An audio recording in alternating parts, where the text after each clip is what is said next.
Hello guys, welcome to Miriam TV. This is Miriam and this is What's Trending Corner by Miriam. So guys, I have covered lots and lots of content on Pastor Ezekiel's story. I mean, if you haven't checked, you can just go and check. Today people are to be chased out of the ground. And they were chased, some of them were beaten. And they are visitors from France, people from Uganda, people from Congo, people from all over Kenya. You beat them up and you chase them and you send them out of the field.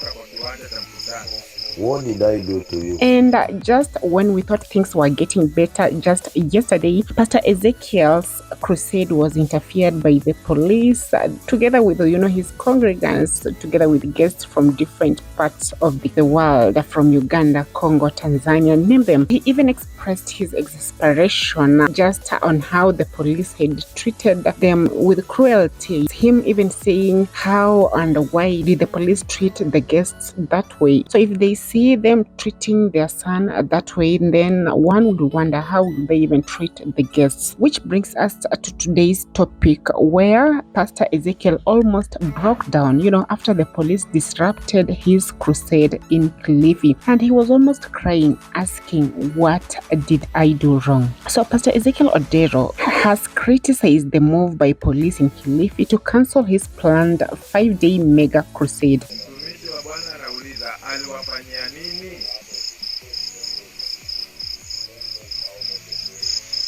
Just preaching the gospel.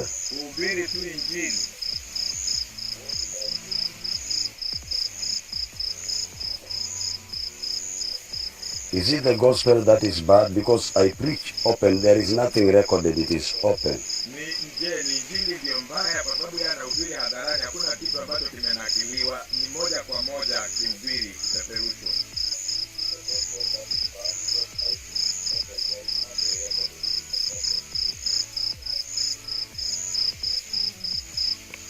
It is painful. If people see you doing that one to your children, what about your neighbors?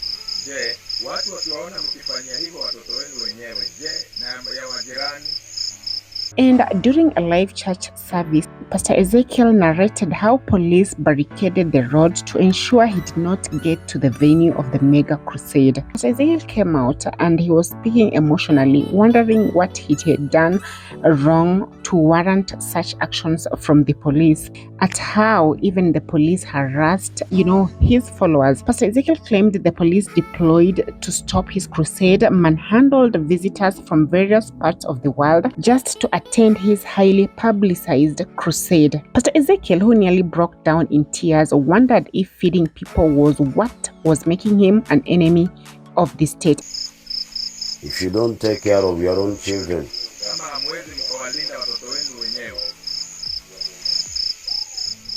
here I am, I preach in the open at night now.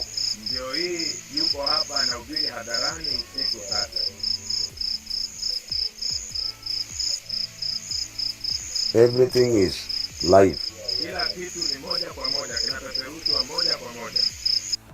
And just to go deep into why even the police had even cancelled, Pastor Ezekiel Odero's event, probably you might ask why. And maybe if I can just break it down for you a little bit. Odero and the New Life Church members, and this was for the second time in 2 weeks. So in the first incident, police officers said the preacher that he had not given a notice within the required time. So this prompted him to postpone the event to this week when the notice was expected to mature. So on Wednesday, this was on October, yesterday, the event organizers distributed foodstuff to congregants who had shown up for the crusade and were proceeding with the program on Thursday when local authorities notified them the event was cancelled. So Kilifi North Sub-County Police Commander Kenneth Maina wrote the preacher a letter indicating that the crusade had been cancelled due to security reasons, which he could not disclose. And I'll just quote what he said. We have indeed stopped the crusade for security reasons that we can't. We had the conversation with his lawyer Danstan Omari this morning and he understood the reasons for cancellation, Maina said. So you can just see this is a lot and a lot, just back and forth. I mean, the first time the church was opened and there was indications that he had not given enough notice time, and so he stepped back just waiting for the notice to mature for this week. So that will be 2 weeks because he was expected to give out the notice in 2 weeks time. Again, he waits for that period and he is told the crusade has been cancelled for security purposes. So I don't know what you think, because this is sort of crazy. And of course we could see his people, or rather the people from the church, and even just his followers, and maybe the people who are even like, no, we're not opposing the sentiments, just different sections. And maybe if I can just read 2 or 3 of what people had to say about this matter. So we have one here who said, I have come to realize that this government is leading this nation in a ditch. Remember, any regime standing against the word of God will never, will not, and will no longer prosper. And of course we have another one here saying, something that God has started will never fail. If God started this ministry, then it is here to stay, no matter how hard some people or the government may try to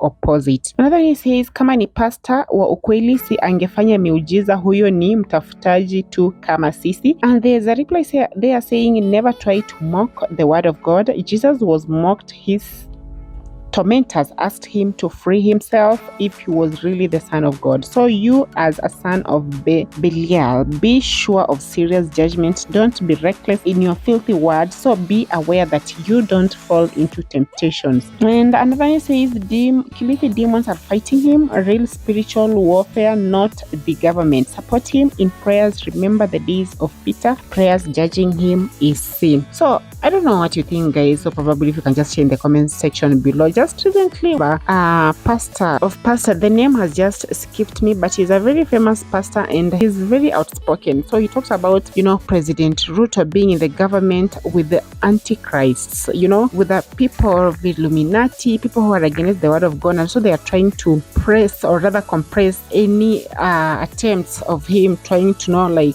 do the works of God, or even with his wife. He also said that President Ruto was not going to succeed. This was hard. This is something that has been planted in Kenya, with him even mentioning, the houses, or rather buildings in Nairobi CBD that are of the Illuminati, that were built, with that thought in mind. So probably, do you think that this is true?